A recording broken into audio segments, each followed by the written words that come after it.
Sawadee Krap. Hello and welcome to Daily Wisdom, Walking the Path with the Buddha. Today we're going to be doing loving kindness meditation led by Max, who's going to be teaching us about loving kindness meditation and then guiding us in loving kindness meditation throughout our session today. But before we get started, I thought I would take this opportunity to introduce all of you to my son Bailan, who is home from holiday this week and next week. So yes, he's off school, giving everybody the thumbs up. And it's very rare that he would be awake at this time. So I thought it would be an ideal time to introduce all of you guys to Bailan. So do you have anything to say to everybody? No. No? Okay. Are you going to meditate with us today? Sure. Sure? Okay. Except I'm not chanting. You're not going to do chanting? Well, Max will probably do chanting. Wonderful. So there's a little girl in Italy that watches. I don't think you met her when she was here in Chiang Mai. She's about 9 years old, 10 years old. She watches in Italy pretty much each day. So I would like to, without further ado, kind of turn this over to Max and just kind of thank you all for joining and let you know that you're welcome to bring your children to these sessions, whether it's meditation or our Dhamma talks. It's really wonderful to have an entire family that's learning and practicing these teachings. And by involving your family in your journey to enlightenment, all of you can be supporting each other and encouraging each other along the path, just like we do here in Chiang Mai, where Bailan learns and his mom learns, and we all support each other on this path. So I'll turn things over to Max and let you guys learn with him today. So take it away, Max.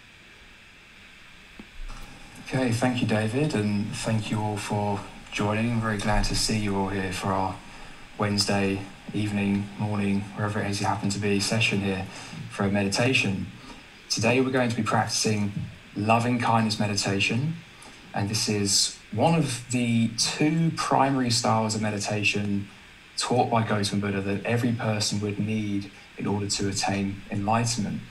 Because with loving kindness meditation, we're working to reduce and eliminate this mind state of anger or ill will, hatred or aversion. This is one of what's known as the three poisons, the other two being greed and also delusion.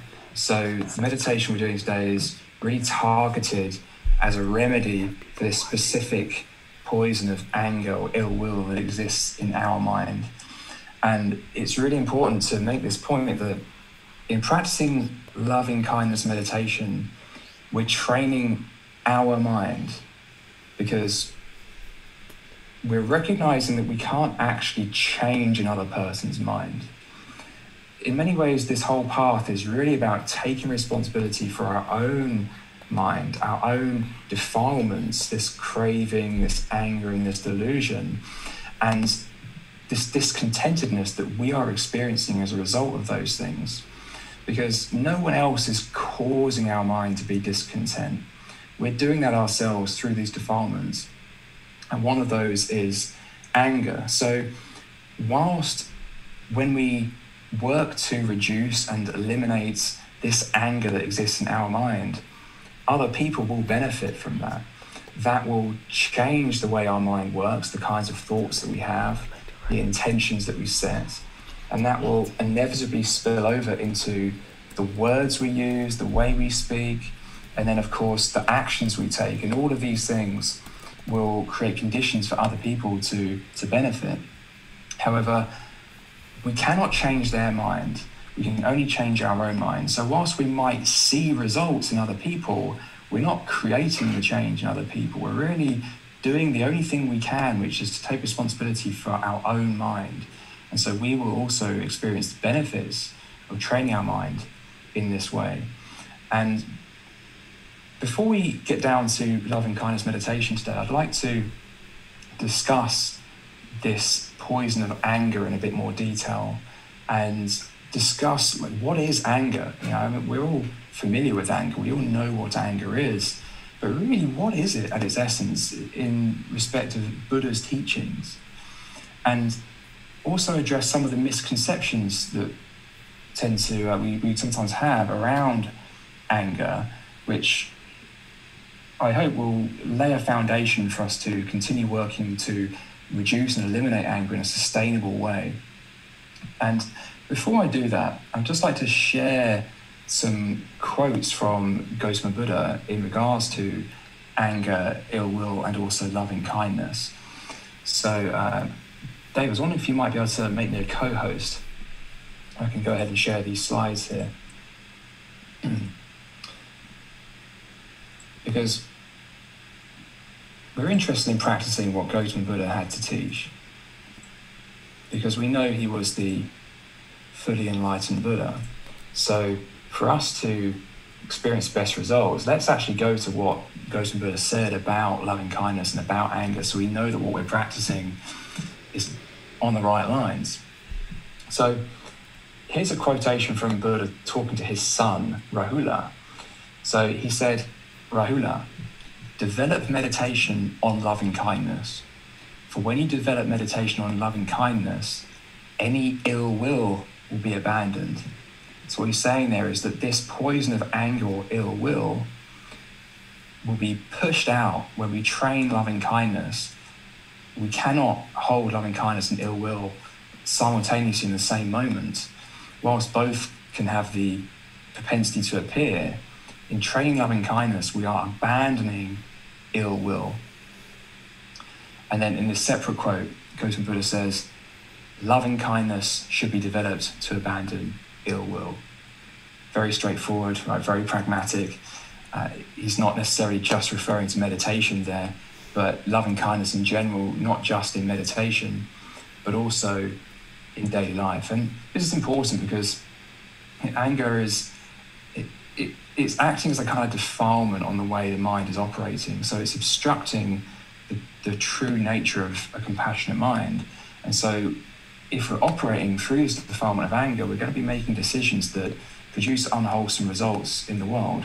You know, we might actually choose to speak harshly, for example, and this is going to condition the relationships we have, and we're then going to find those relationships more difficult, and this is going to produce unfavorable results for us in the world. So working to reduce and ultimately eliminate anger is an absolutely vital and key part of this path.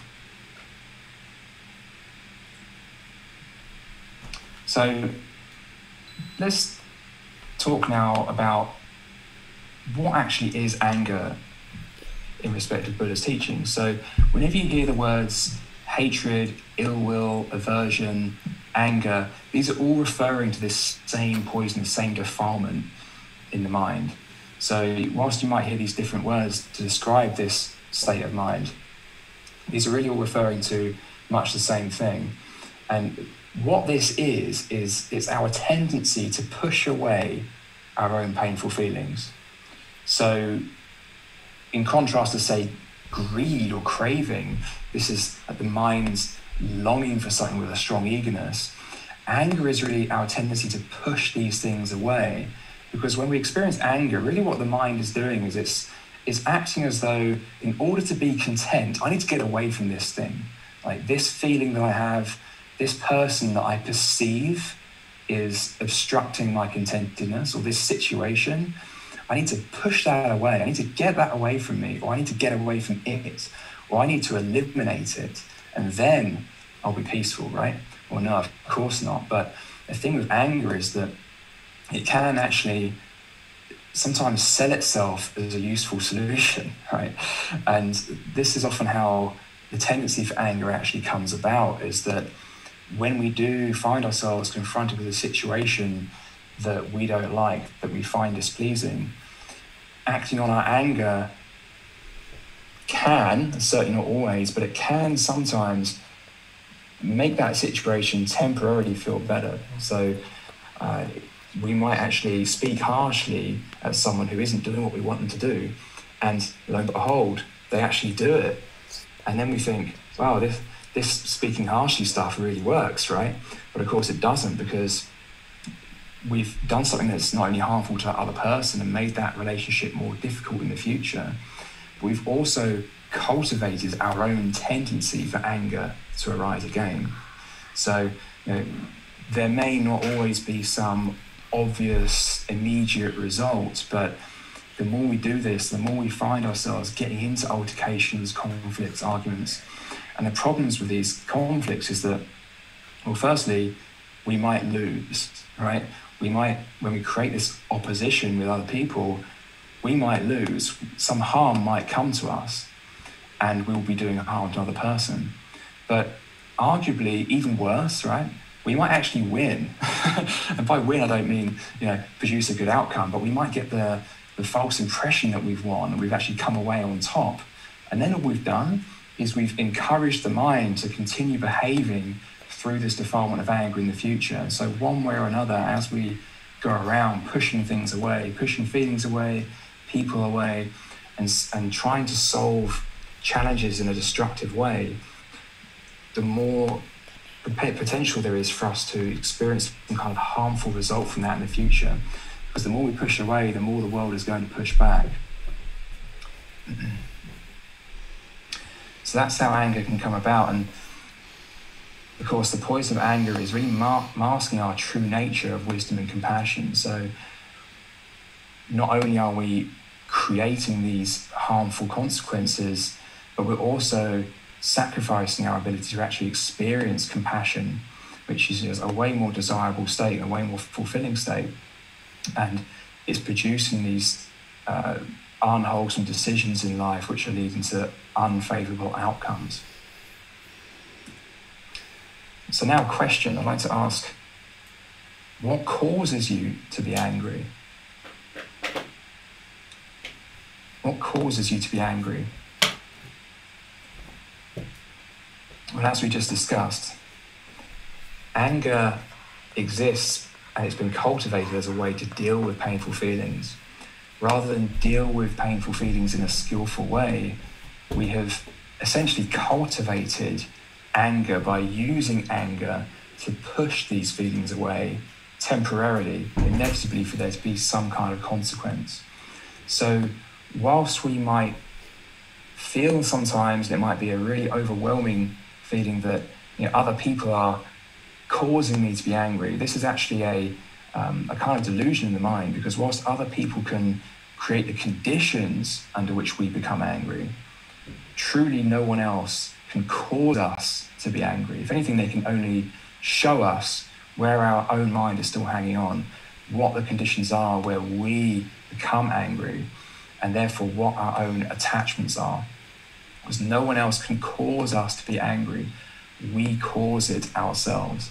And so as part of learning to reduce and eliminate anger, it's really important that we have right view here, and that we don't confuse causes and consequences. That we don't confuse causes of our anger and the conditions for us to be angry. This is really about setting a very solid foundation for us to work ever more towards direction of eliminating anger from the mind. Because in doing this, we're not saying that unwholesome or harmful behavior doesn't happen, it doesn't exist out there. We're certainly not excusing that kind of behavior on behalf of other people. But what we're not doing is we're not trying to suppress anger here, right? Because sometimes some of the objections you might hear to this is, well, but aren't we just suppressing anger here? But this is based on wrong view, because of course, if we think that the other person or the situation is causing us to be angry, and we suppress those feelings in that situation, then of course it's just going to come up again, because that situation is going to arise again at some point. So in that situation, we're not really getting to the root of the problem. However, if we understand that anger is just something that's been conditioned, it is happening because it has been cultivated as a way to deal with painful feelings in the past, then we can understand that as much as, okay, yes, I'm feeling angry right now, at least then we know that we're causing that anger, and therefore we can actually do something about it, because we cause our anger, and therefore we can also work to eliminate our anger.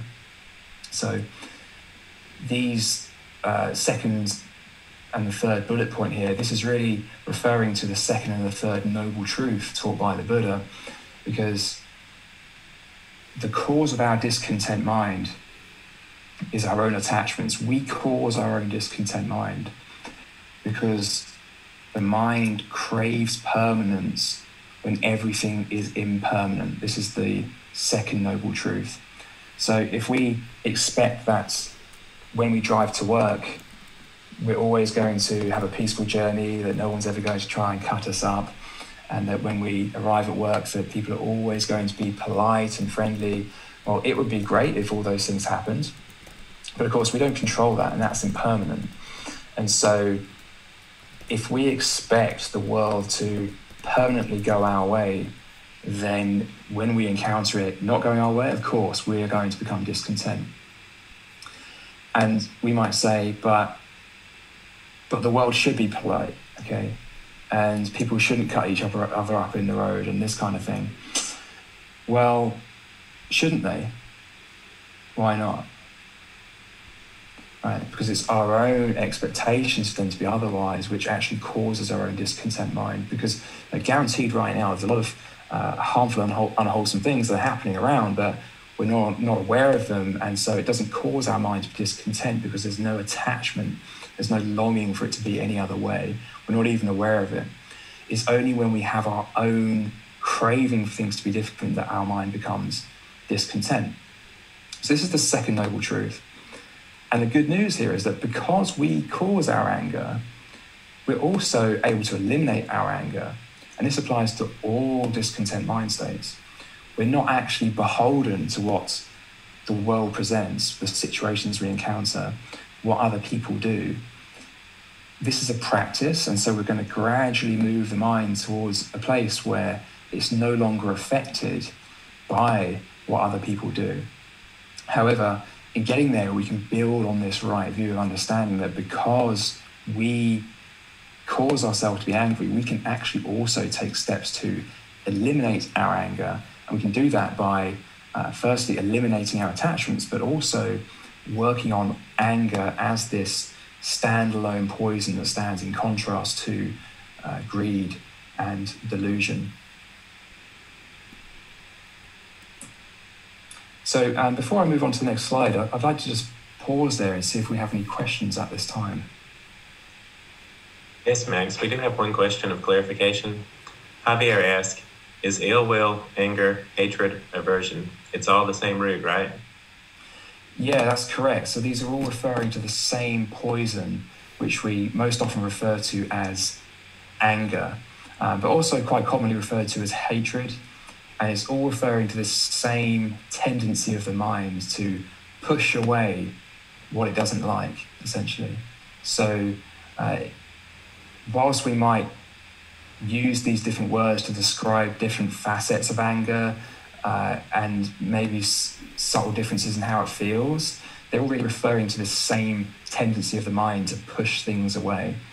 And so, often the mind will move to anger or hatred, for example, when it's moving away from something that it actually really wants or craves or used to crave. So we might have experienced this in the past, say when we've broken up from a long-term relationship where there was a lot of attachment. It's amazing how quickly the mind goes from what we call love, and it's not actually love, it's actually often craving. But there might be, there's probably real love in there as well, but we go from this state of craving and having all these wonderful, pleasant feelings, and for that to then suddenly end, the mind can then very easily move to anger, because it now potentially sees this other person wrongly as the cause of our anger, because they're no longer giving us these pleasant feelings. And so we may feel anger, we may feel hatred, and that's a very strong word. It may just be a simple dislike, and it's happening because we haven't seen what's really gone on there. And the mind has just instantly gone, oh, I don't like them anymore because they've made me angry, when of course it's actually our own longing for them that is ultimately causing the anger. But other words which you might see here are things like frustration, annoyance, mild dislike. These are all states of mind that exist on this same spectrum towards this anger, this hatred, this aversion. it's all part of the same process going on in the mind. So they're all part of this same poison. And by working to reduce and eliminate anger, you'll find that actually what used to be hatred might now reduce to dislike. Or what used to be anger or even rage has now diminished to maybe just a bit of frustration. You might find that instances of frustration become less intense over time and maybe become less frequent over time, until eventually it's just a little bit of annoyance when things don't go your way. And then maybe eventually you're laughing at yourself for getting annoyed because the fridge is broken down or something, and you think, well, did I really think the fridge was going to last forever, right? So by starting to reduce this poison, you can start to see reality more clearly, essentially. But yes, in a nutshell, Javier, it all refers to this same poison, this same tendency of the mind.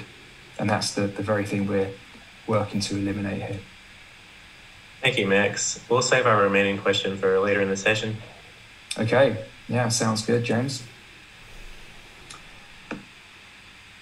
I think another point worth making here as well is that there's a very often seen misconception about anger, that there is maybe such a thing as healthy anger, and that maybe sometimes anger is justified in some way. So we have to walk a fine line here, because in being angry, no one's judging you for that. It's not like you've done something wrong. Okay, there's no one's gonna label you as a bad person for being angry. At least not if they're practicing, right? So at the same time, is there such a thing as healthy anger? This idea that anger can sometimes be healthy comes about, I think, for two reasons. Because there can be this immediacy of relief in anger. It can sometimes seem like it's actually really the way we need to behave in order to solve the problem. And when we actually then become angry, we might get the impression or the feeling that we are actually solving the problem.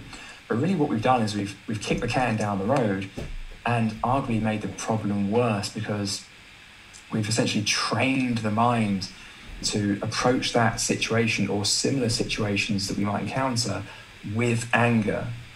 We've essentially pushed away the painful feelings, and the untrained mind might associate this with a good thing. It might think this is the solution because I no longer feel the pain in this moment. There might even be some pleasant feelings that come along with it. We might feel good about ourselves, right? We might even start reinforcing this sense of separation and this sense of self and the ego as part of this whole interaction. So that's one reason we might sometimes get the feeling that anger is healthy. And the second reason is that, like I mentioned earlier, it's built on this misunderstanding of what is actually causing the mind to be discontent in the first place. Like if we think that the situation or the other person is the cause of our anger, then of course it makes sense to be angry, right? Because then we're going to be angry, and then we're going to eliminate the cause, which is someone else, and then there'll be no more problem. And so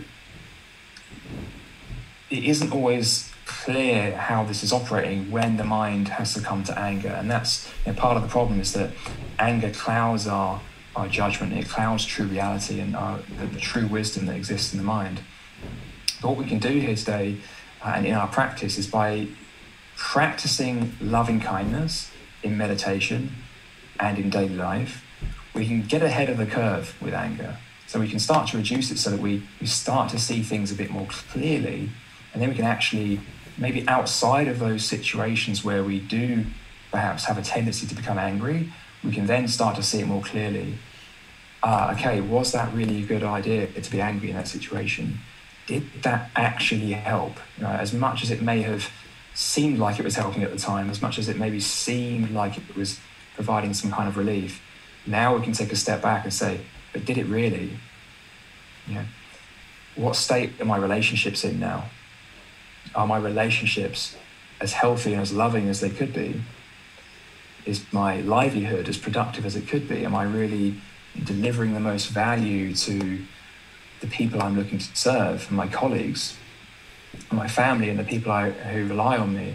And maybe if I acted out of loving kindness and spoke out of loving kindness, maybe I could actually do more in the world. Maybe I'd actually achieve more that might be of more benefit to other people and ultimately my own life. So I thought that was just a quite an important point to raise here, that there's arguably no such thing as healthy anger. And as we take a step back from it, I think can start to see that more and more clearly. Okay, so let's start moving into meditation. I'd just like to give a brief introduction to loving kindness meditation today, which is what we'll be practicing. So as I mentioned earlier, loving kindness is one of two primary styles of meditation taught by Gautama Buddha. The other style is breathing mindfulness meditation, and together these two styles of meditation are really used to address these first two poisons that exist in the mind. And so what meditation is it's a dedicated training session for the mind, a dedicated, independent, purposeful session where we are working to eliminate certain qualities of mind and cultivate certain qualities of mind. So when we sit down to meditate, we're devoting every aspect of our attention to this task of practice. And so what isn't meditation would be, for example, going for a jog, or driving the car, or going to the gym, or gardening. Now, these things are all potentially very beneficial for the mind, or they can be. And we can certainly bring our life practice into these other activities. We can practice things like mindfulness. We can practice right speech in daily life, for example, as well. However, these things, at least as the Buddha saw it, wouldn't constitute as meditation, because they're not a dedicated, independent, purposeful training session where we are actively working to eliminate certain qualities of mind and cultivate certain qualities of mind. So with loving kindness meditation, what we're doing is to actively eliminate this poison of anger, hatred, aversion. And at the same time, we are working to actively cultivate wholesome qualities of loving kindness. Along with that as well, compassion, which comes with loving kindness. And there's a distinction there to be drawn as well, because loving kindness, you can think of it as active goodwill for all beings without judgment. I found that a very useful definition of loving kindness. Whereas compassion can be thought of as concern for the misfortune of others. So there's a slight difference there. So loving kindness is this active goodwill to bring or for benefit to come to other beings without judgment, no matter who they are, no matter how they might impinge upon our own preferences, our own attachments. And compassion, on the other hand, is this interest in reducing the suffering or discontentedness of other beings. So one is more intention on producing something positive, and the other one is more intention to reduce and eliminate something negative. And so what we're going to do today is we're going to start with a short amount of breathing mindfulness meditation, just to help the mind calm down and eliminate those thoughts. And then we're going to work through a series of rings and say affirmations to cultivate loving kindness for various beings. And I've actually, on the next slide, I've got a new way of doing this, which I'd like to try today. And but before I go on to that, just to give you some prep here, we're going to be using the following affirmations. May I be peaceful. May I be safe. May I be well. and may I be free of all discontentedness and the suffering it causes. And then we'll repeat these phrases for the other beings that I'll come on to in the next slide. But what we're not doing here is we're not trying to create these states in other beings, because we know that that's not possible. We're really training our own mind here. And the other thing we're doing here is we're not trying to burden another being with having to do something. We're not making this conditional in any way. So we're not, for example, saying, like, may you be happy, because happy is a impermanent state. It's not possible to maintain permanently. And so if we were to say, wish another person or another being to be happy, we'd essentially be making it so they would have to do something in order to attain that happiness, and we know that that can't be attained permanently. However, if we are wishing them to be peaceful, well, the mind can be peaceful permanently, because this state of peacefulness is not based on any condition.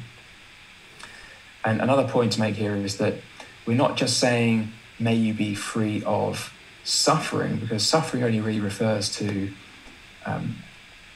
a subset of discontent feelings.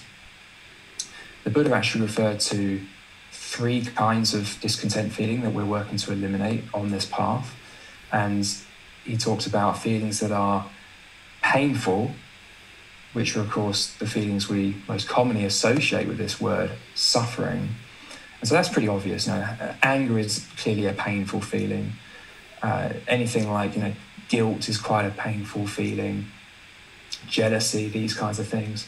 However, there's also feelings that are pleasant, because pleasant feelings like happiness or elation or excitement, well, we know that they're impermanent because they're based on something, they're based on some kind of condition.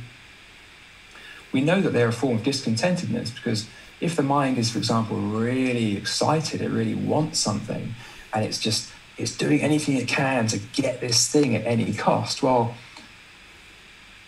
it would only be looking for that thing if it was discontent. Because a mind that is peaceful, a mind that is content, doesn't need anything, right? It has no desire to go out and make something happen with this kind of strong eagerness. So we know that these pleasant feelings are actually not the end game. If anything, they're actually just as much part of the problem as these painful feelings. And even if we get these pleasant feelings, once we get them, the mind can then move to painful feelings rather quickly. It can move there when it stops getting these pleasant feelings, just like in the relationship example that was mentioned earlier. As soon as the mind stops getting these pleasant feelings, it can then go straight to these painful feelings. And also I'll just touch on this last feeling briefly here. So we talked about painful, pleasant, and also feelings that are neither painful nor pleasant. This can be things like boredom and shyness, awkwardness, this kind of thing. So just thought I'd touch on that briefly, because we're not trying to just rid other beings or wish other beings to be free of suffering, but that they may be free of all discontentedness and the suffering that it causes.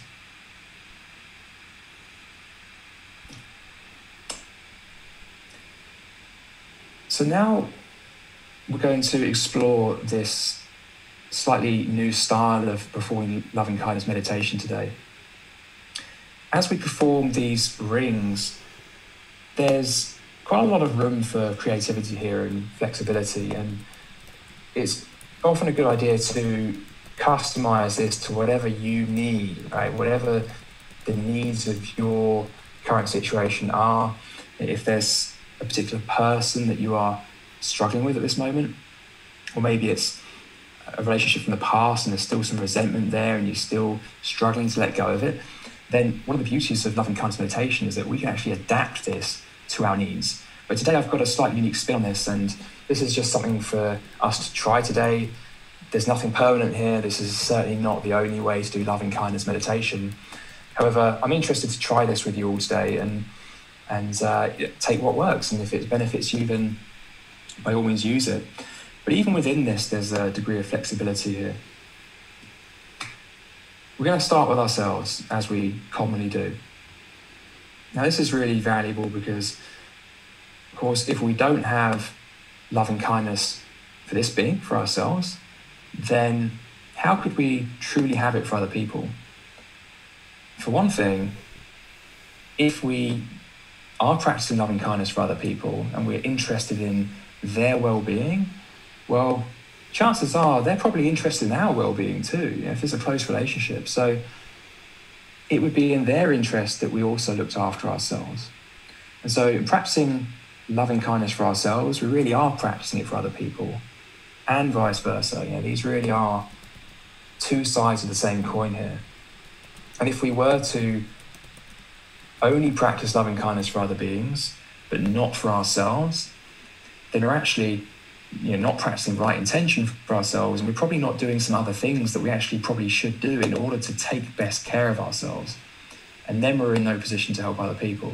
So it's very important that we start from this foundation of practicing loving kindness for ourselves. We're then going to expand out to what's termed here an easy relationship. This could be a friend, this could be a partner or a family member. The point here really is to muster loving kindness for someone where the feelings of loving kindness come relatively easily. This should be a rather uncomplicated relationship, at least at this time. Someone who you feel very at ease with, and we're going to use this as well to make it easy to expand loving kindness out further.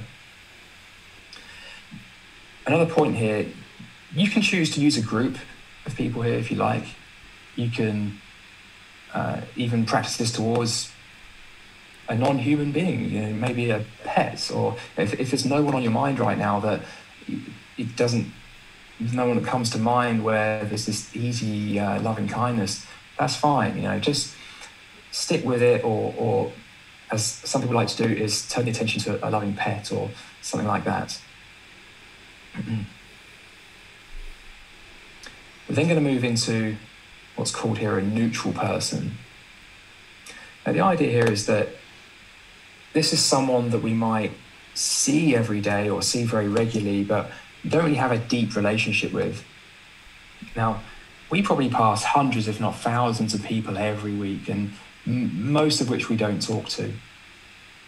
And yet, if the circumstances were different, you know, if any one of these people happened to be a childhood friend that we knew from school growing up, or they happen to be a friend of a friend, or let's just say we happen to have similar interests to them, right? Maybe we both support the same sports team, or both into the same kind of music, right? Well, under different circumstances, we might be really good friends with this person. So it's not because of them as a person necessarily that we don't have that kind of relationship.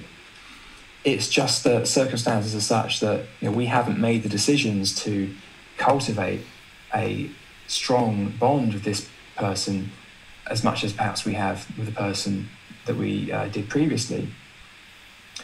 So this is really beneficial for the mind, because in doing this, we're now recognizing that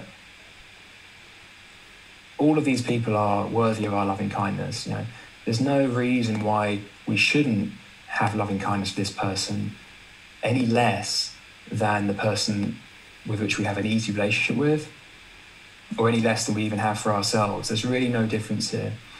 And so this is really good for opening up the mind as we now start to expand this loving kindness to people beyond those that we perhaps just have this readily available loving kindness, and for those people that perhaps, you know, it is going to take a bit more work.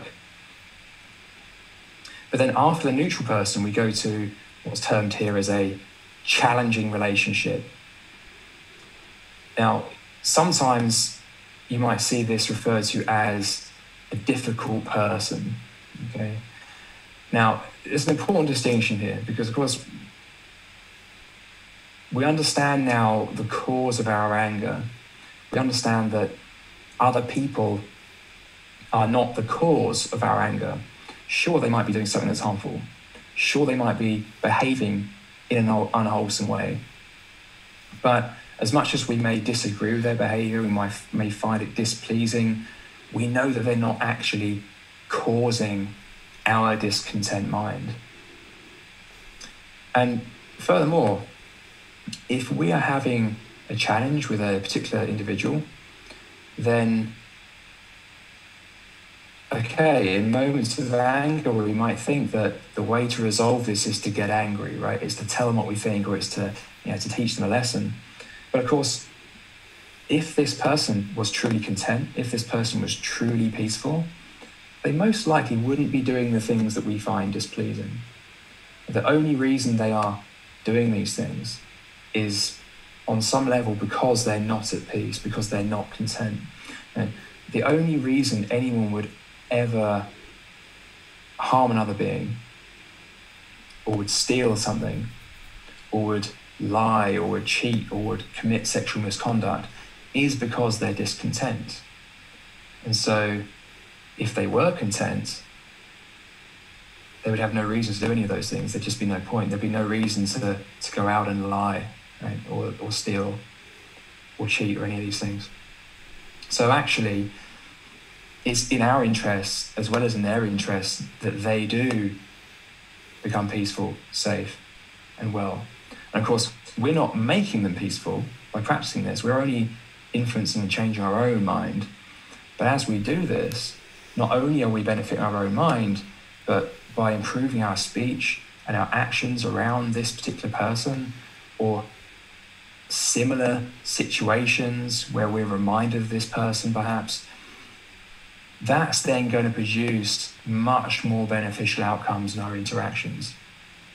Because generally, people will respond to us the way we invite them to respond to us.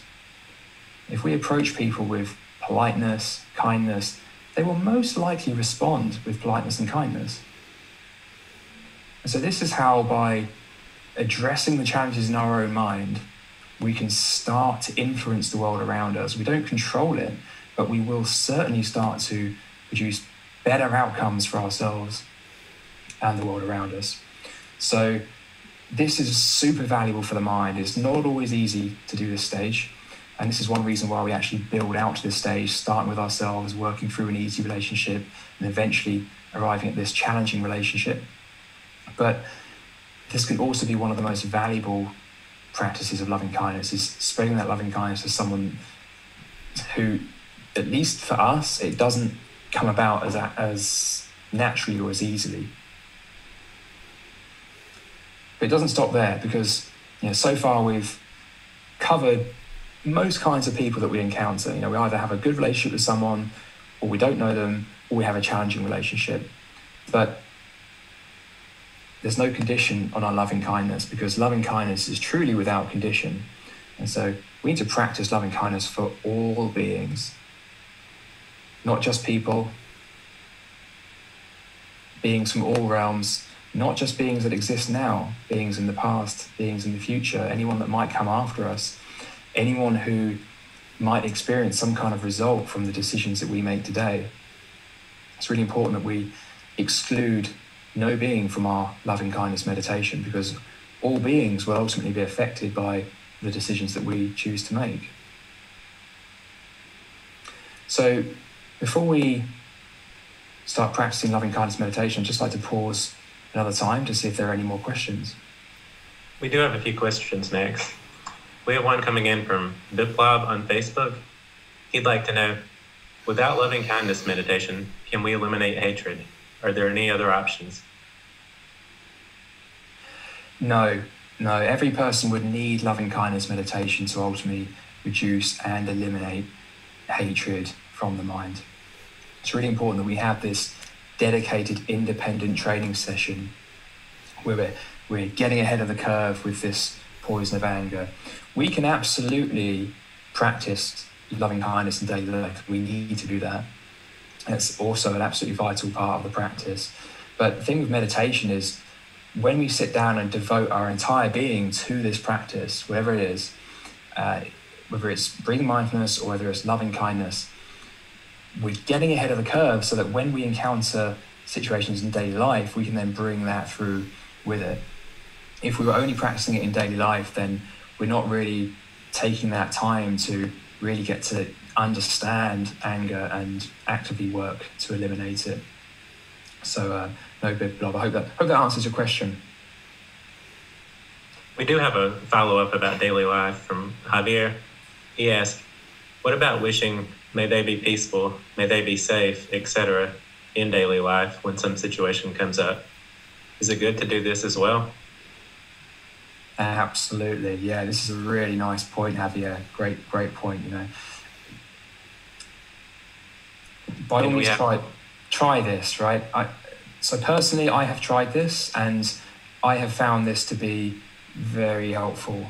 And it's almost as like you're practicing meditation in daily life. And of course, you're not, because it's not a dedicated training session, but you can actually repeat the affirmations in the mind.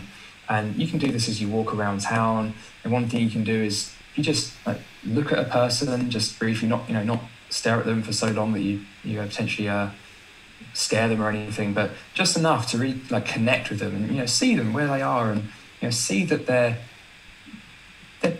perhaps not content. They might be portraying as though they are content, but actually, if you look, you see that people do carry around quite a bit of discontentedness, and they show it on their face often. And this could be a really good way to really start connecting with this loving kindness and putting it into action. And so I think, if you find that you're in a bit of a funk and you're walking around town, just carefully, looking at people and just wishing people well, especially strangers, can be very beneficial for the mind. And it can also make it easier to then turn that into speech and actions, right? If you are in a difficult situation and you are perhaps meeting with this person with whom you have a challenging relationship, just wishing them well in your mind, just repeatedly, may you be peaceful, may you be safe, may you be well, can really help steer that conversation in a wholesome direction. We have one final question from Sato. He would like to know, what causes you to be angry? So it really depends on whether the emphasis is on causes or you. So the cause of all discontent mind states is our own attachment, because the mind craves permanence when everything is impermanent. And this also includes anger. So all anger is ultimately derived from attachment. That's where it comes from, because the mind at some point has wanted something. It's wanted to create something, to be something, to have something permanently. And because existence is all impermanent, all things in existence are impermanent, it is impossible for the mind to have anything permanently. And so if it has experienced maybe some pleasant feelings from getting something, getting what it wants, doing what it wants, and then it can no longer have those things or do those things, the mind can then move to painful feelings. And often anger is a stop on the way to releasing from attachment, right? The mind really wants something, but when it no longer has it, at first it might deny it, and it might try and rationalize why it will still have that thing. But ultimately, when those things don't work, the mind will very commonly move to anger. And eventually it might then move to sadness and things like this, and then eventually it will then actually come to accept. But this is all part of the process of release of attachment. And so that is the cause of anger. When it comes about, it's important that we deal with it skillfully, and not only deal with it skillfully in regards to these specific things that we're struggling to let go of and struggling to accept, but also that we come to understand anger as a mind state, so we can truly start to deal with the mind's very tendency to be angry, to push things away.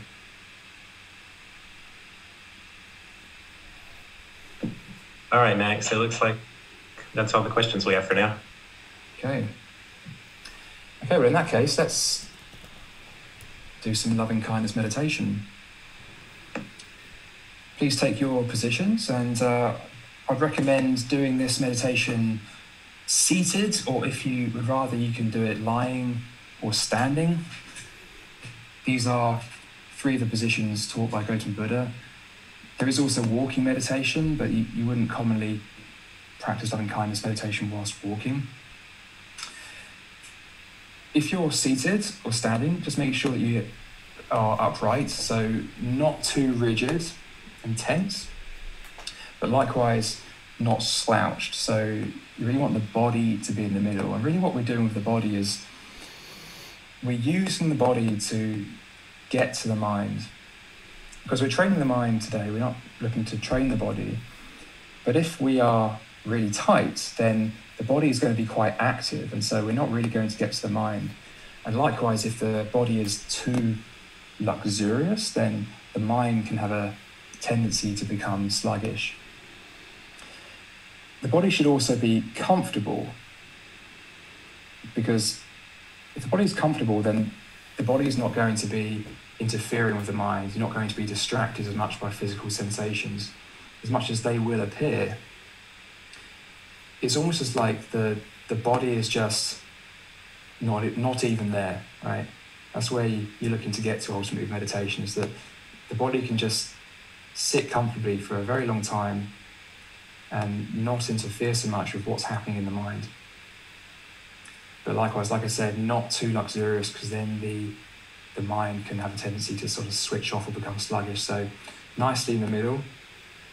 If you are sat on the floor, then I'd recommend, if you were to put some cushions underneath you, you might find that the back is in a more sustainable position. It's really whatever works for you. There's no permanent right way to sit here, but just find what works for you. And this might take some time.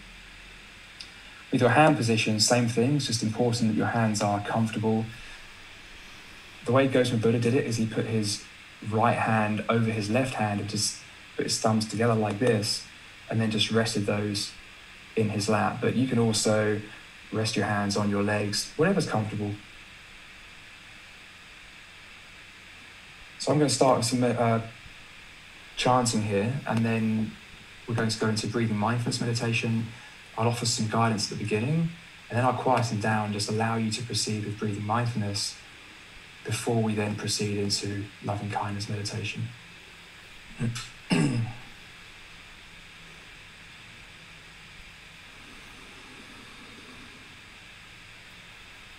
Arahang Samma Sambuddho Bhagava Bodhang Bhagavantang Abhivatemi.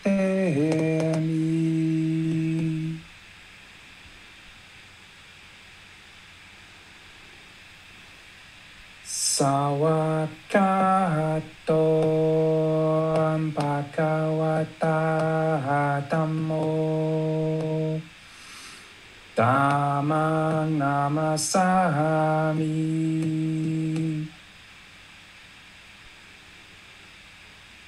Supatipano Bhagavato Sawaka Sangho Sanghang Namami.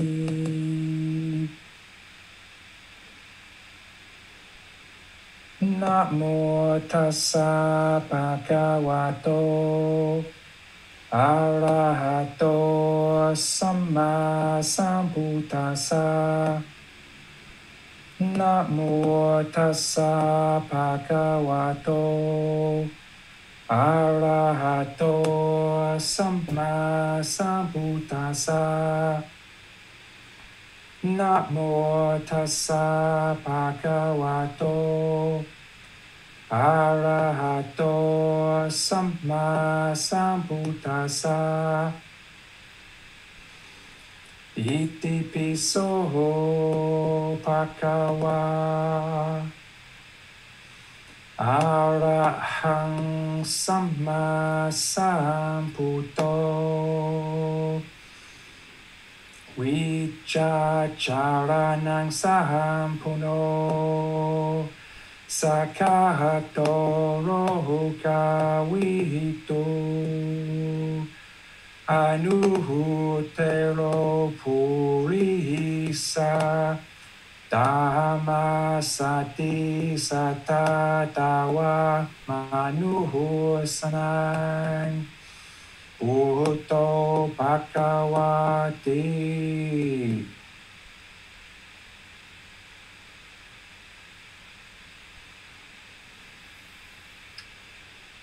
Okay, so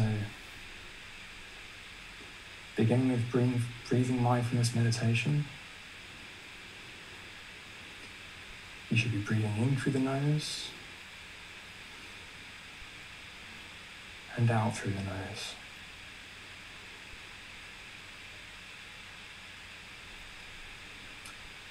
Nice, steady, natural breath.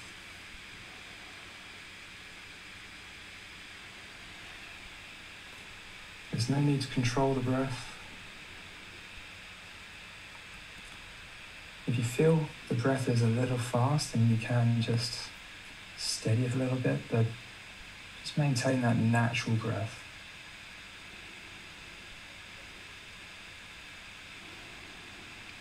As you do this,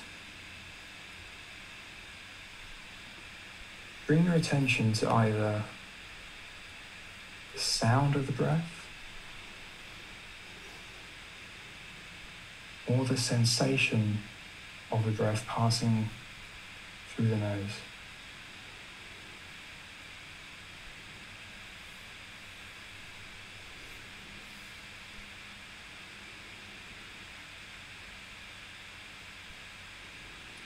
Fixate your mind here.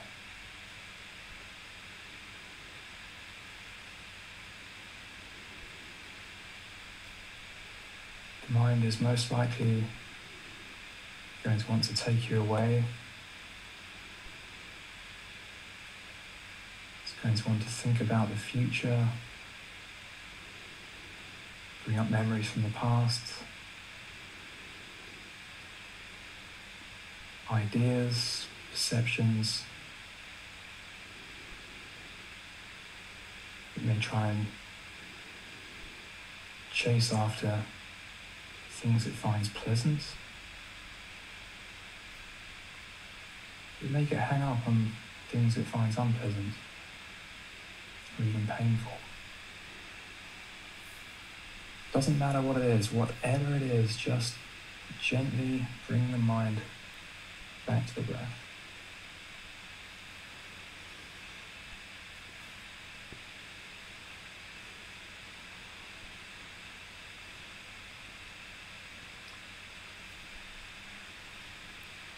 Notice when you're breathing in.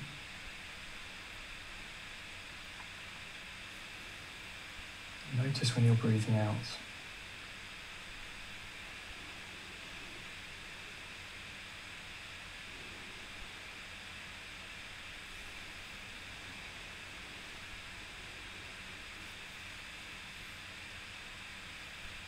Notice whether the breaths are long, whether the breaths are short.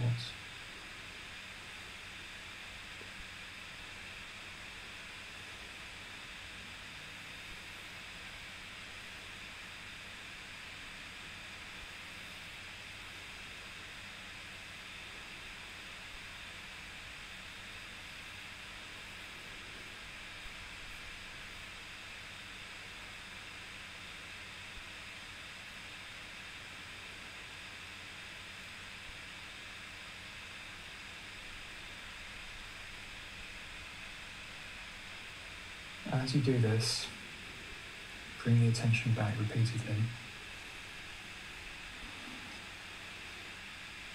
You may find the mind starts to quieten down.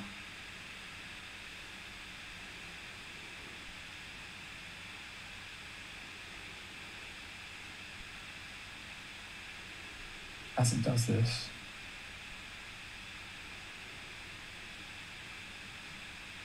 see if you can cover the breath entirely with your attention.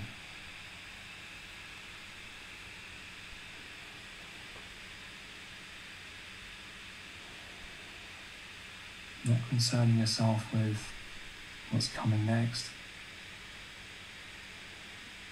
the next breath, only this moment.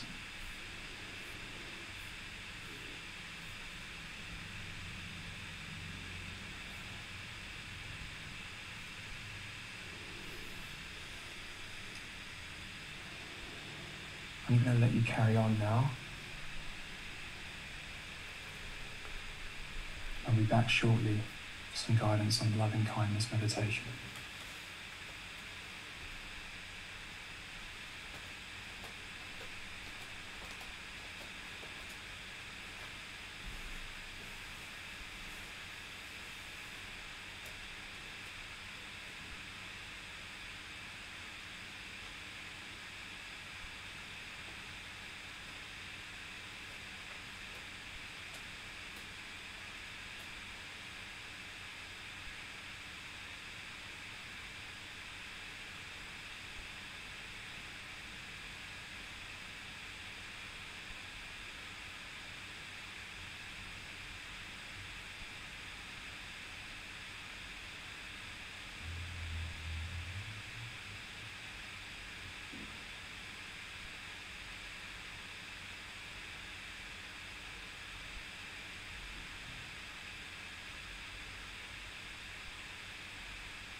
moving now into loving kindness meditation.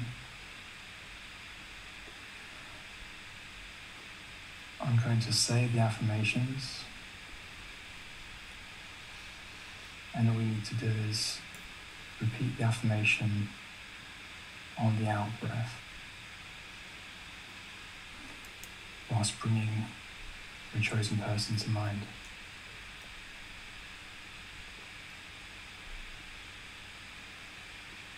Starting with yourself.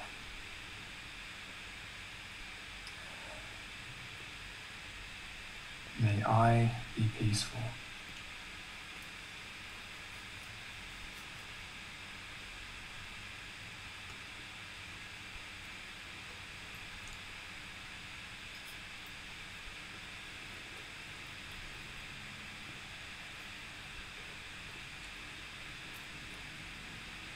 May I be safe.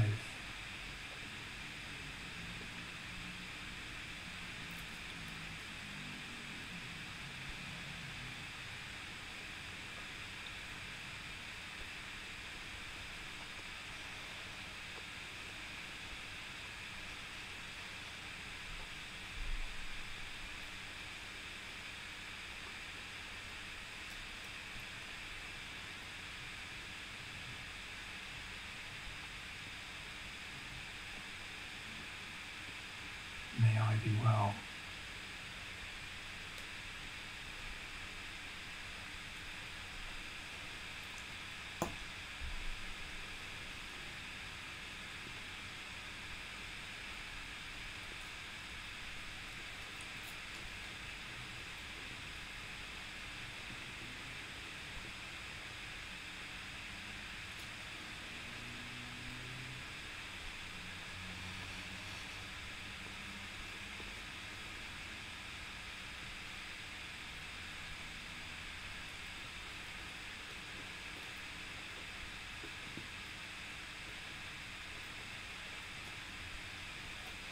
May I be free of all discontentness and the suffering it causes.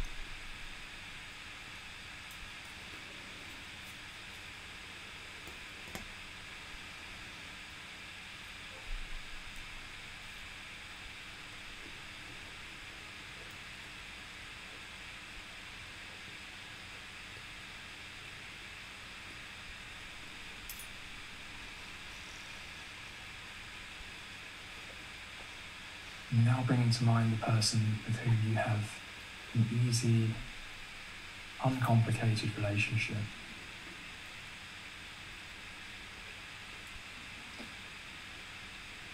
And again, repeat these affirmations in the mind on each out breath.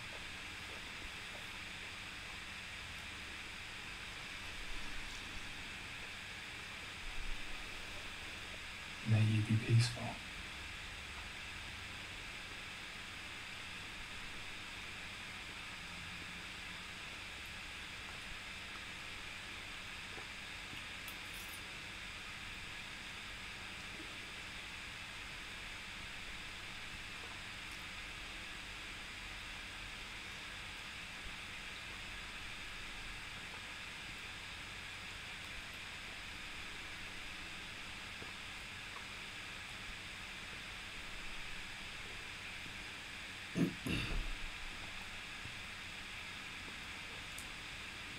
May you be safe.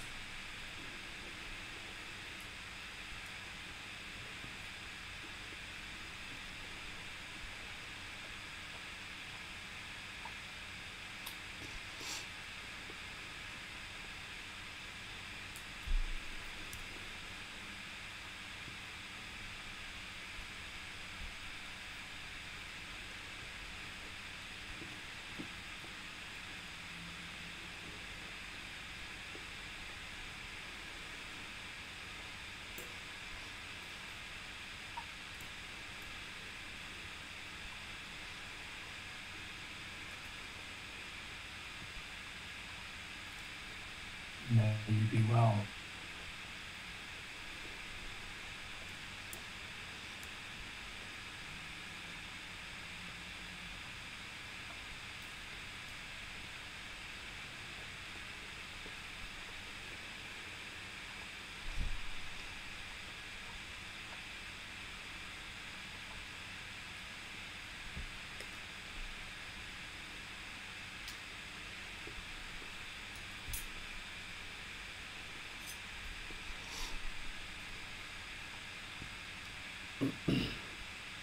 May you be free of all discontentness and the suffering it causes.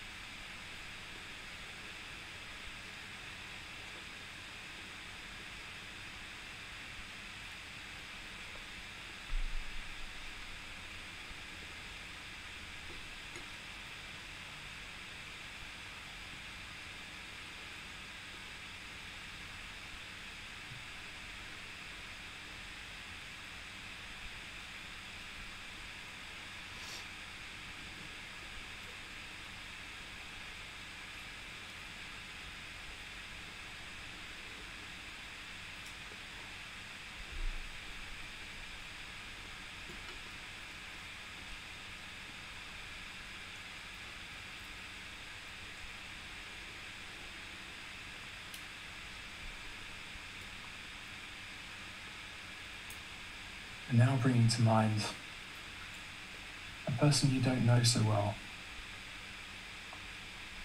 someone you see regularly, but with whom you have no deep relationship.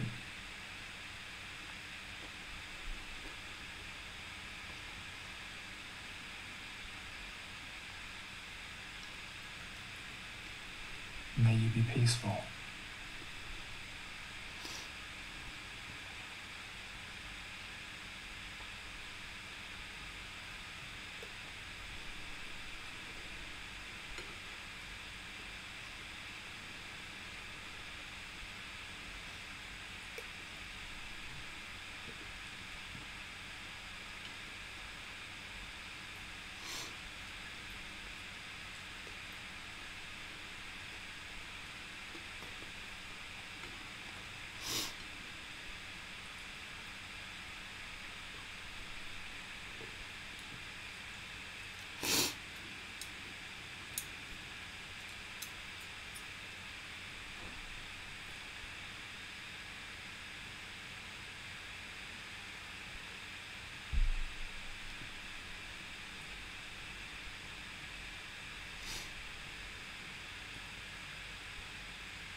May you be safe.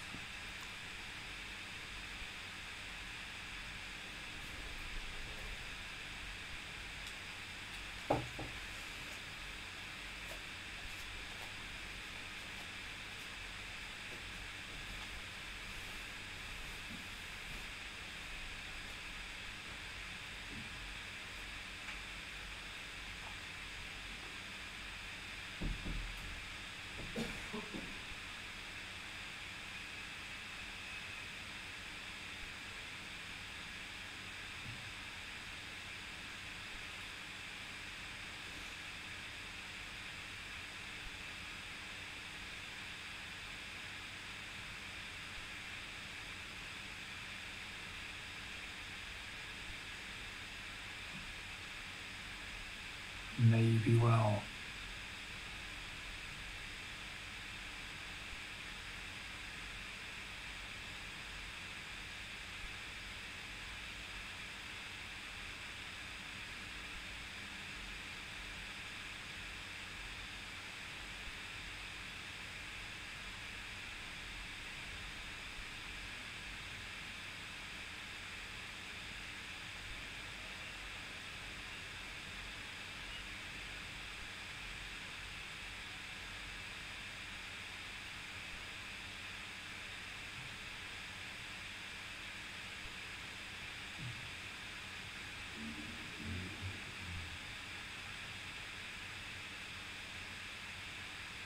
May you be free of all discontentness and the suffering it causes.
And now bring to mind a person with whom you have a challenging relationship with,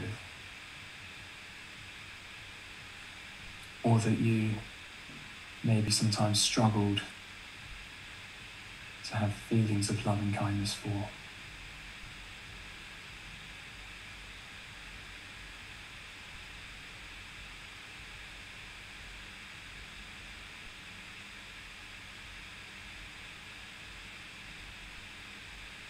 May you be peaceful.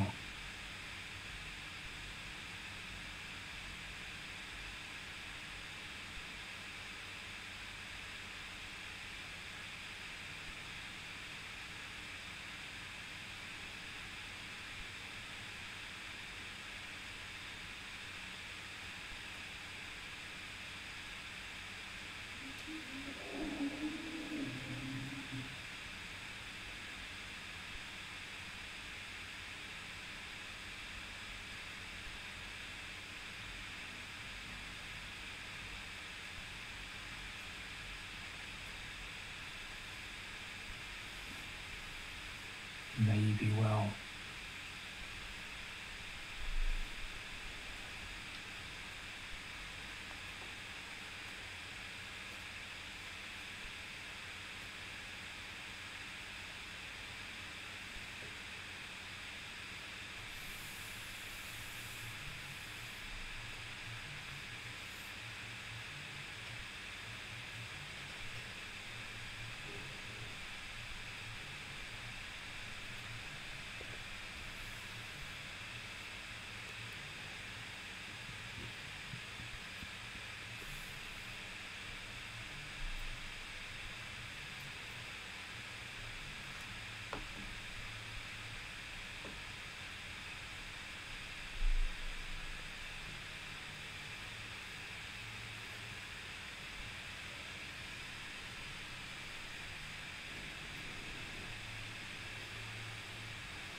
May you be safe.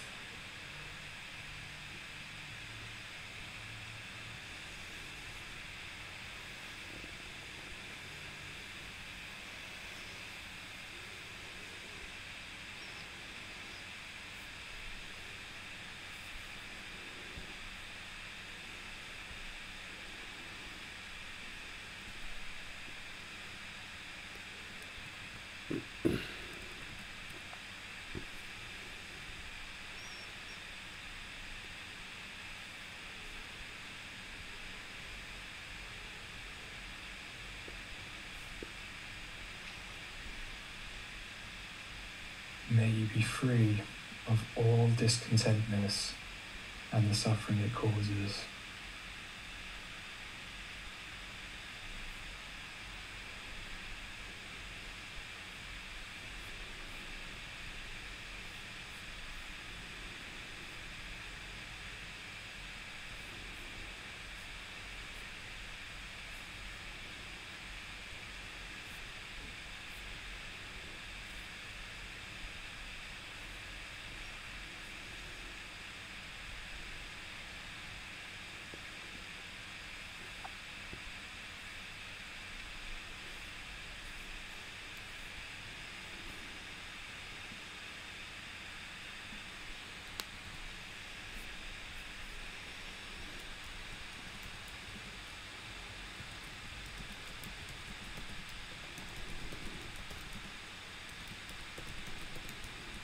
May all beings be peaceful.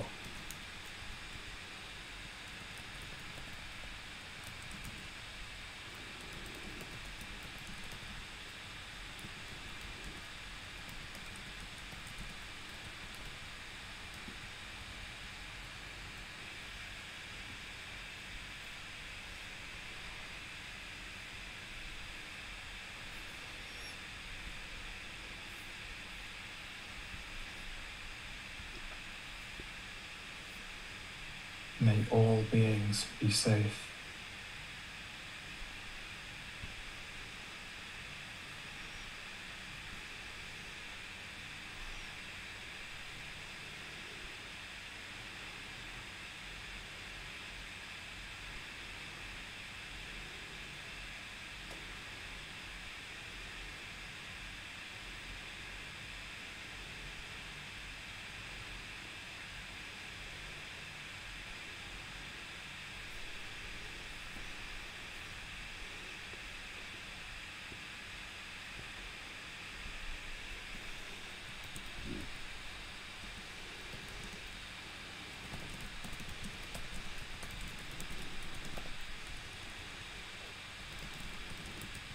May all beings be well.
May all beings be free of discontentness and the suffering it causes.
Arahang Samma Sambuddho Bhagava Buddhang Bhagava Bhagavantang api vademi.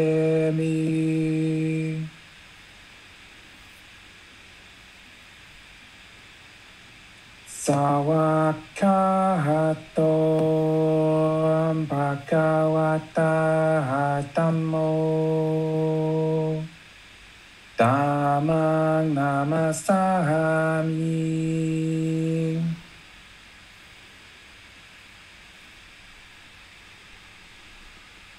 Supatipano bhagavato Sawaka Sangho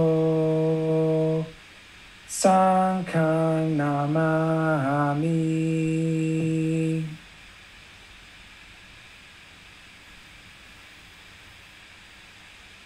Namo tassa bhagavato arahato samma sambuddhassa.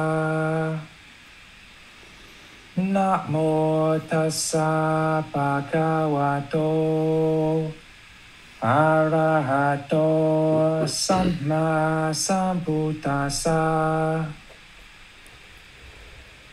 Namo tassa bhagavato arahato samma sambuddhassa. Iti piso bhagava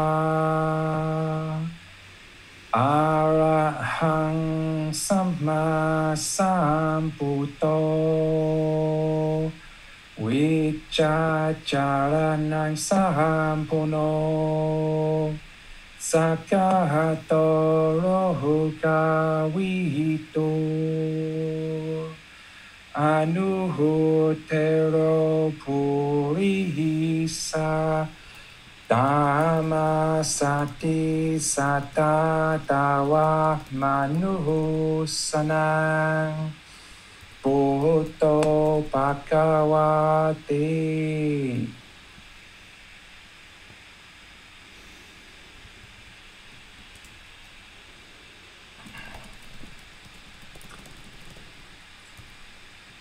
Okay, so just slowly coming out of meditation.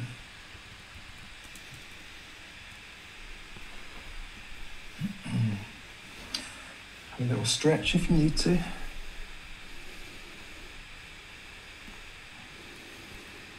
It's good often to make the transition from meditation into everyday life a steady one. It can help to carry benefits of meditation through into daily life. It's also another good reason why we like to chant before and after the meditation.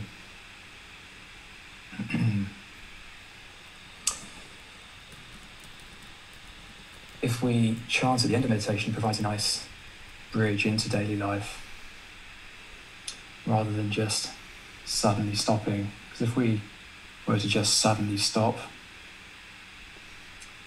we can do it that way, and as long as we still make this intention to carry the benefits through.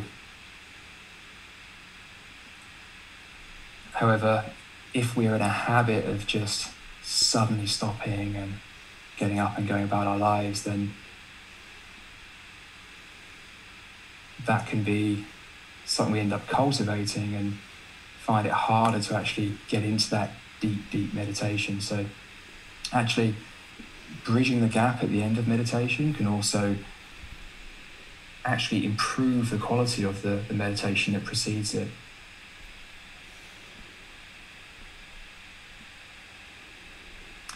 Okay, so I do have one more slide to share with you.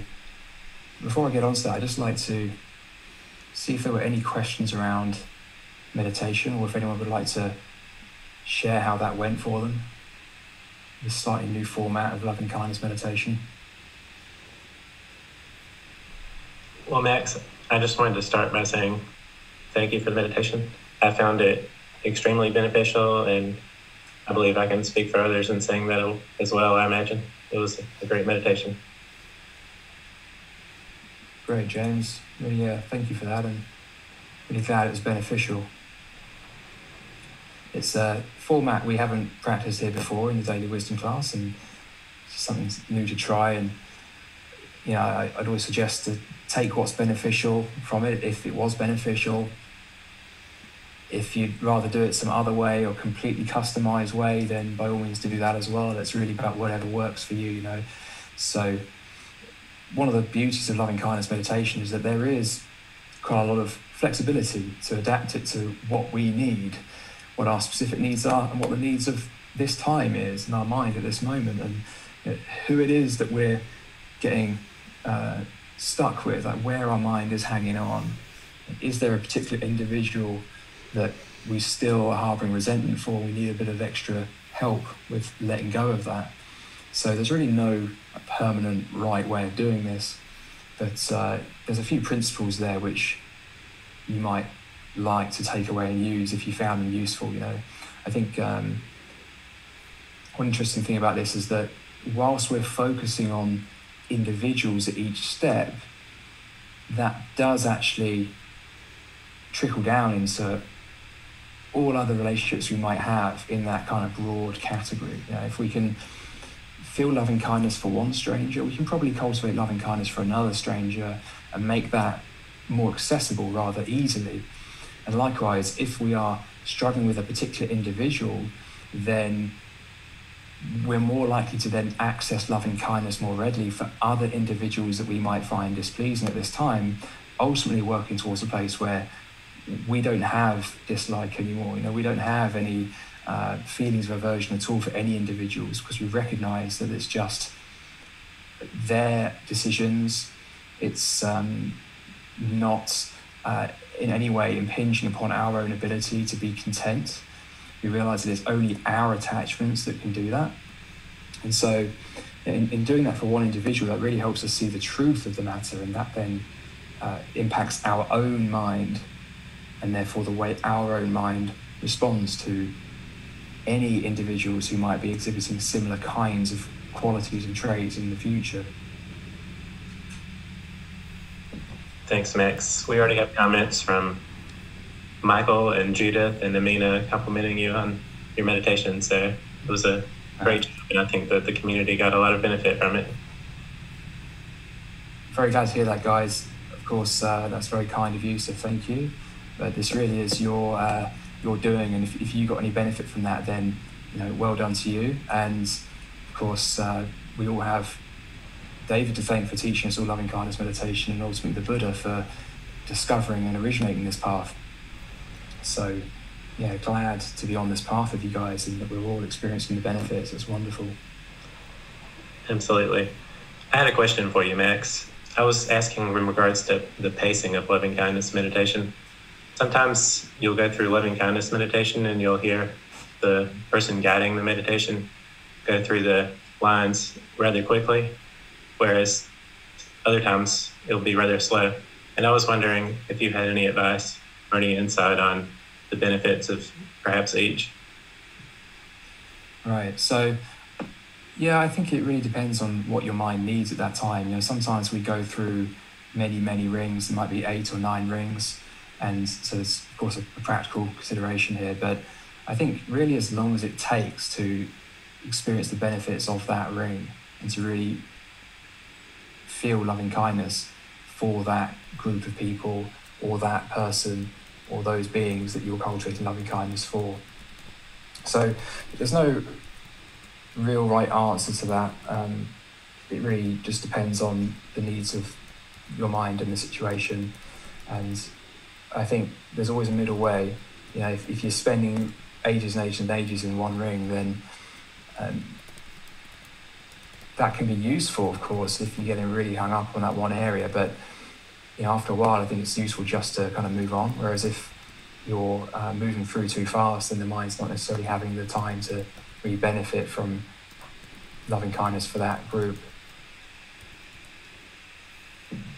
Thanks, Max. I had another question about anger. We oftentimes practice loving kindness meditation as an antidote to anger, but if we are actively angry, can loving kindness meditation still be beneficial, or would it be best to have bridge between our meditation and our immediate anger? So you can certainly try it, right? And I certainly think that if there is anger in the mind, loving kindness meditation can be useful at any time. There are also times when anger is just so dominant in the mind that actually there needs to be some other way of dealing with it in that moment. And maybe it's actually not the right time to meditate, and let alone practice loving kindness meditation. So there's definitely a case for that, and for letting that anger out in some other wholesome way that doesn't do harm to others. And this goes back to one of the points I made earlier, which we sometimes hear about healthy anger, and like the only way to get rid of anger is to let it out, you know? And if we are angry, you know, on some level, this is our doing, right? This is our karma. This is our own defilements that have given rise to this at some point or another. So in recognizing that, we know that we, to some extent, have to bear it. But we can do that by knowing that we are the cause of our own discontent mind, firstly. So straight away, we've changed the whole tone of anger. Okay, yeah, there's anger here, it's unpleasant, but I know that on some level I've caused this, and that I will see that clearly, because the second point is that it's impermanent. And so we can bear the anger knowing that it's not going to last forever, and eventually it will subside, and that when it does, then might be a good opportunity to actually reflect on the anger actively, understand its cause, understand what was the attachment. And this is a really useful skill to develop as well after meditation, is understanding what actually gave rise to that anger or any discontentedness that we might experience. What was the attachment? What was the thing that I wanted that I didn't get? And then we can, with that understanding, practice loving kindness meditation to deal with the residual anger that might be remaining. So yeah, there's definitely times when, for all the will in the world, the anger is very, very strong, and maybe loving kindness meditation isn't as fruitful in those situations. And you know, sometimes we have to kind of accept that feeling, we have to accept that anger. Doesn't mean we go out and take it out on other people, or we do anything harmful with our intentions, even, let alone our speech or our actions. However, if we don't resist it and we just know that it's there and know that it will pass, then it tends to find its way of just kind of leaving on its own, provided that we then go and deal with it, and we then integrate that new understanding into the mind and understand what gave rise to it, and then we actually work to cut off that anger at the root. I had one follow-up with that anger. We oftentimes attempt to eliminate anger from our lives and the negative effects that it causes. I was wondering if, on the path of awakening, would it be right for you to perhaps consider anger as useful, for instance, in regards to identifying our attachments? Right, so we can certainly use anger as a way to understand our own mind, understand what our attachments are, and therefore what we can then do about it to eliminate the discontent mind. Because you know, anger is a painful mind state, and it's not only painful for us, but it leads us into doing things that can then do harm to other people. So you know, there's a lot of benefit to be had from eliminating anger. So we can use these discontent mind states, such as anger, almost like as a warning light on the dashboard in the car, right? We know that something's wrong. When there's anger, we know that there's something we need to work on, and there's also potential to improve the state of the mind. So it's useful in that sense. It's useful in the sense that it can show us why we don't need it, right? And it can show us where the mind is still hanging on, potentially.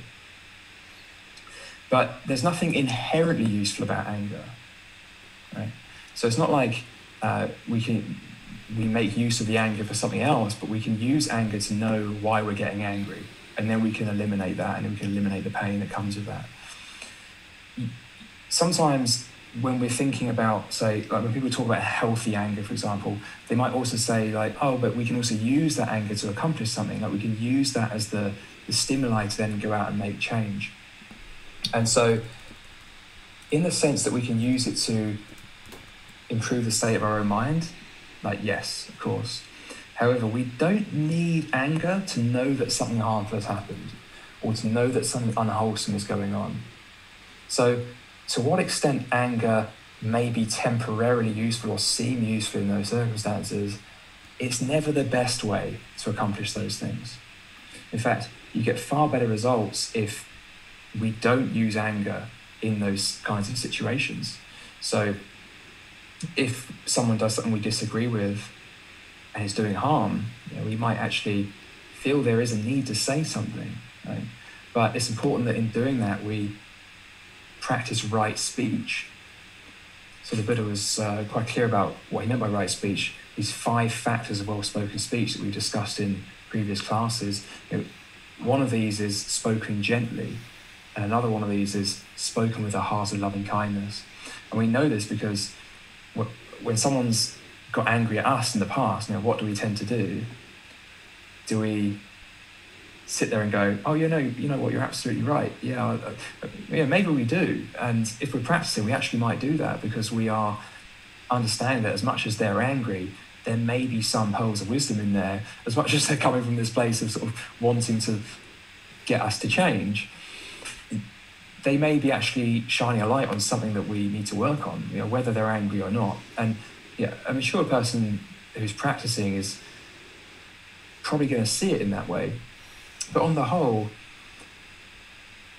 generally speaking, if we are speaking with anger, it's not the best way to accomplish things. And it might feel like it's the only way. It may feel like this is really what the other person needs to hear, and this is imperative. But if we truly are interested in producing good results, then all the more reason to speak in a way that is actually effective, that actually is truthful, it's at the right time, it's spoken gently, it's purposeful, and it's spoken with a heart of loving kindness, because these are the ways of speaking that actually tend to influence results in the world. Thank you, Max. That's a great reminder about how we can use anger and how we perhaps can't use anger to assist in our awakening. We have a question from Judith now. She would like to know, in the event of any real physical danger, instead of going into intense feelings, is there a way to train our mind to be desensitized and still exhibit the behavior most conducive to safety and peace?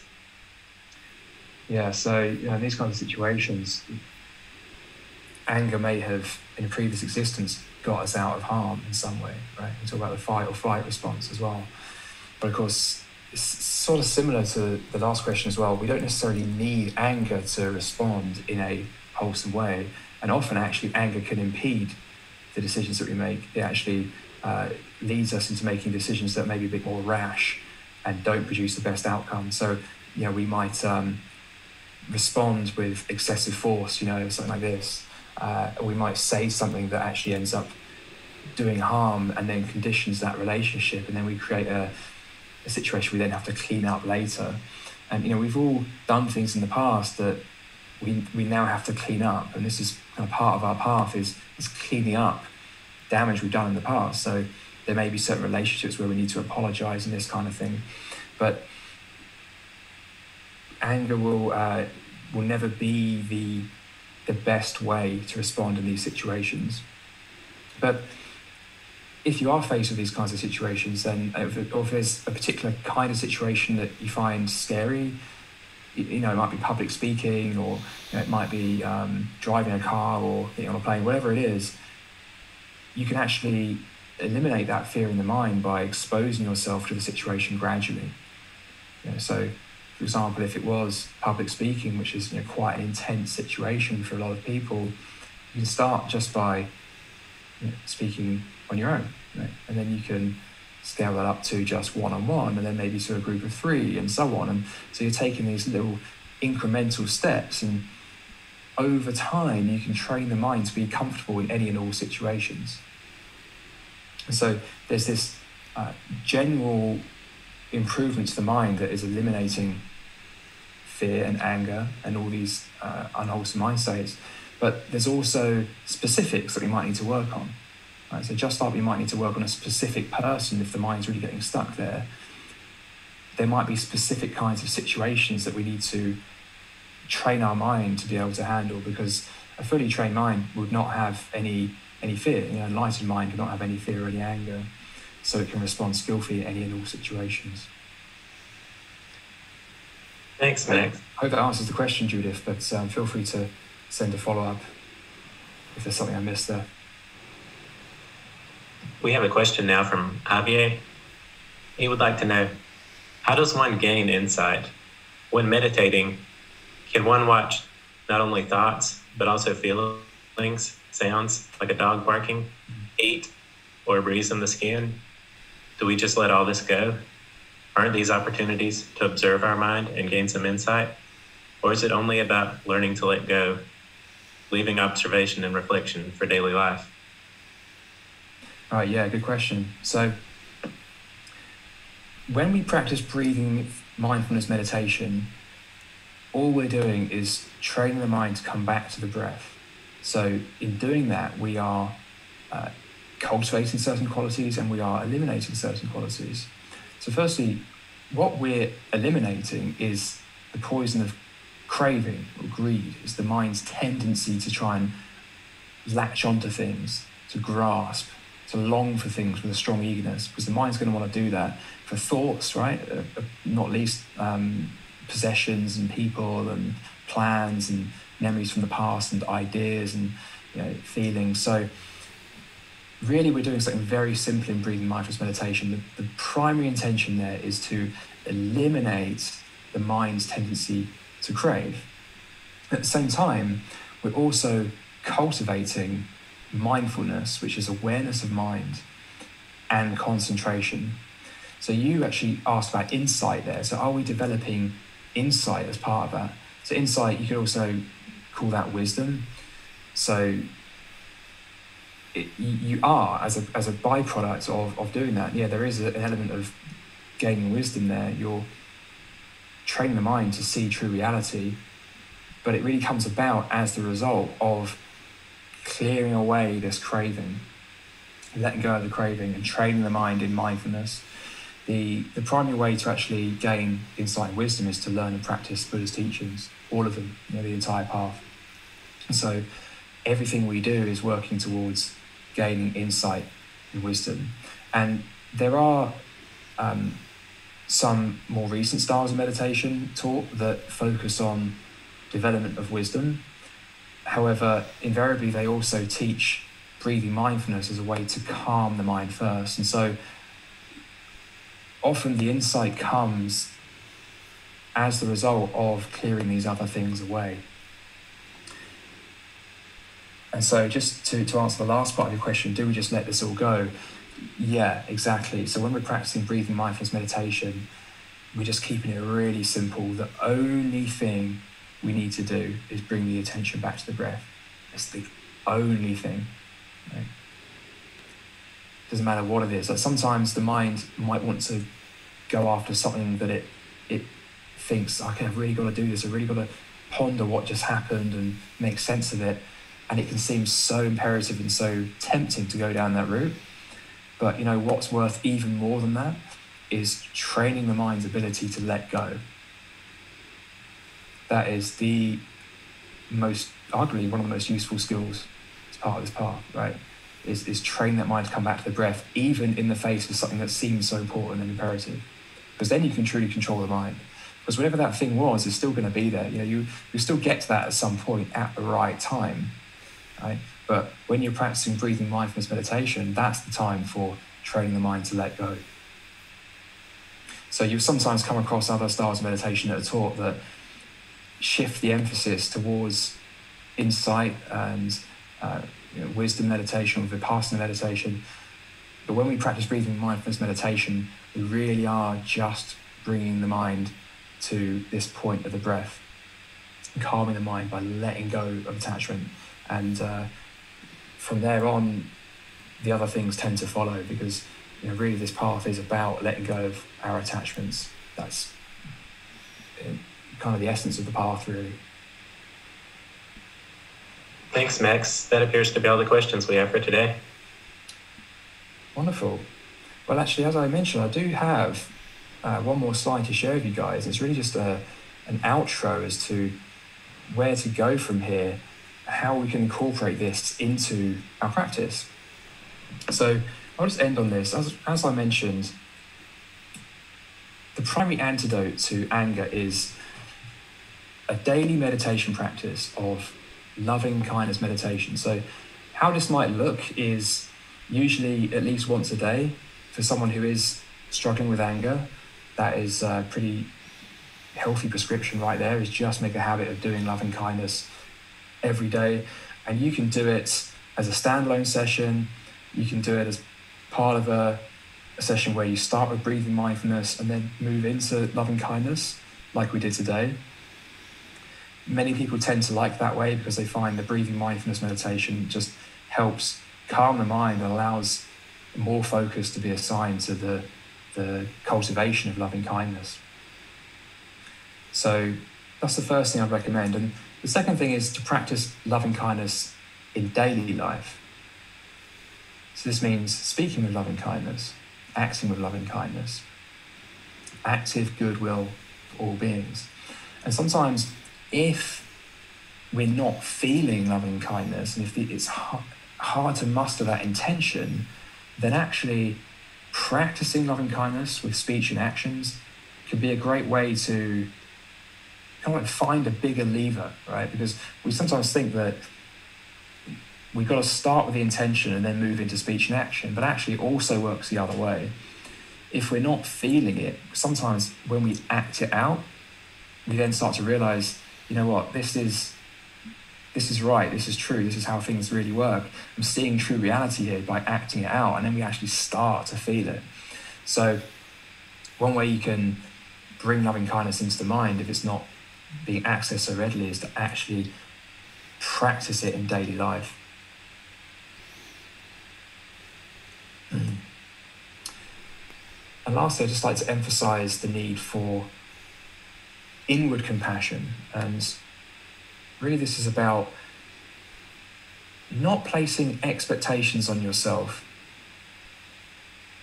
not beating yourself up when you do feel angry, when things don't go to plan. Because this will happen most likely at some point, right? You know, we all understand that anger is painful. We all understand that it's going to lead to unwholesome decisions being made. But there's a difference between understanding it and really practicing that to the point where you don't experience anger anymore. And so we've got to recognize that this is a practice, this is a life practice, and it will ebb and flow. There might be days and weeks where you barely feel any frustration even, and then suddenly something will happen and you'd be like, whoa, there's that anger that I haven't experienced for however long. I thought that was gone. Whoa, this is really some intense anger. What's going on here? So it's really important in these situations to have compassion inwardly and understand that, you know, just as you would encourage a good friend, right, to not beat themselves up, just to get back on the wagon and carry on and keep practicing, that's how you need to be with yourself as well. You haven't done anything wrong, right? It's not like that. It's not how these teachings work. But if we were to fuel a feeling of self-doubt or guilt or anything like that, then we'd actually just be kind of, you know, adding to the problem. And really what we're looking to do is just to accept that that's how the mind is at this time. What can I do about it? And in practicing inward compassion in this way, we can then make wholesome decisions to really work fruitfully towards this goal of eliminating anger. Another point to be made here is that if we do have expectations, they can't be met permanently, right? Because expectations are, by definition, they're really based on like what we want, right? What we want to be doing or to be. And this is an impossible target because it will always move. The moment we meet an expectation, the expectations will move again. So it's impossible to meet expectations permanently. And so that's really the end of what I had to say today, guys. So I would like to thank you for placing your trust in me today to lead this class. And Thank you for your practice. Very glad to have your questions and hear your comments. So with that said, I'd like to end that here and pass back to David, who's going to do our outro today. Okay, thank you, Max. Thank you, James, for your time and attention to share the teachings with us. For some reason, I've lost my camera here, that I can't display my camera. Does anybody know why I can't display my camera and that the camera's not working?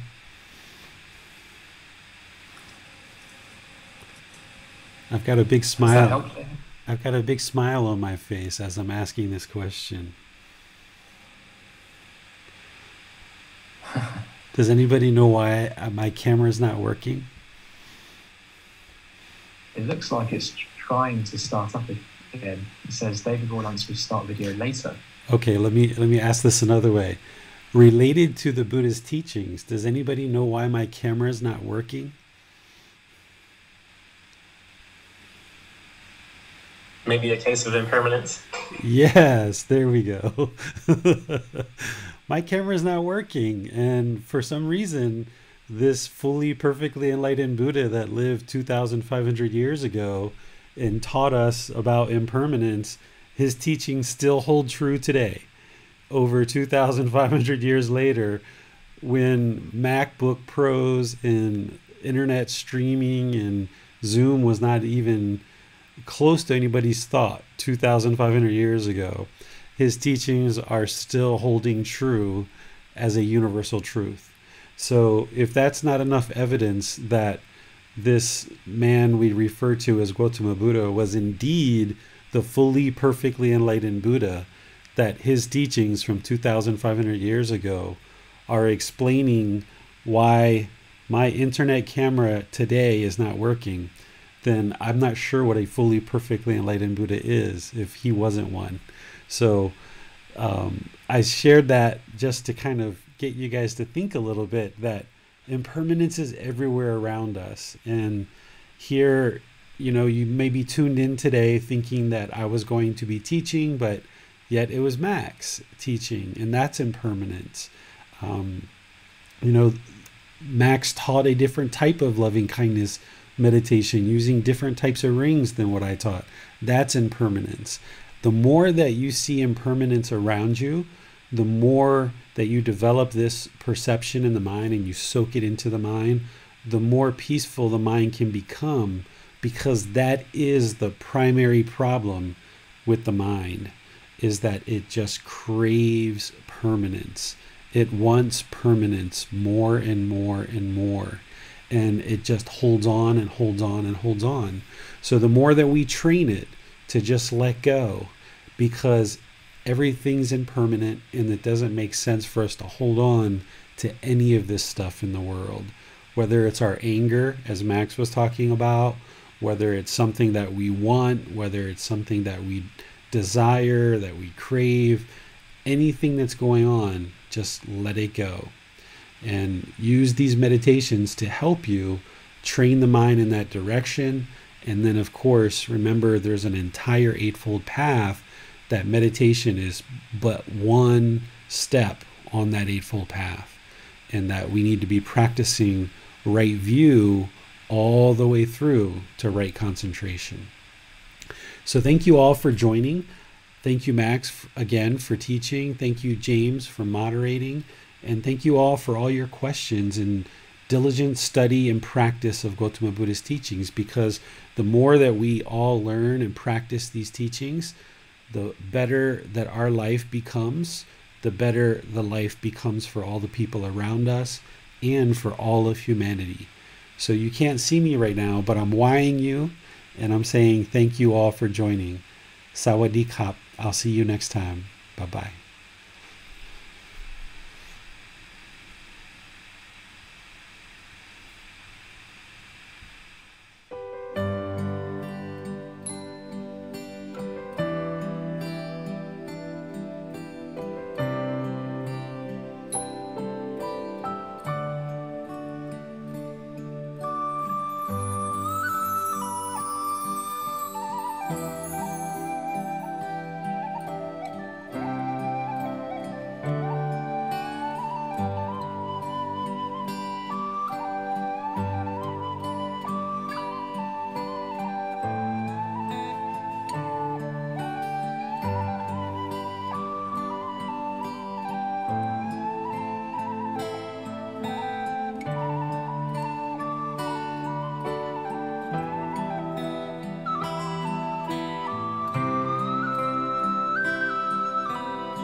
Thank you again for watching. Enjoy your meditation.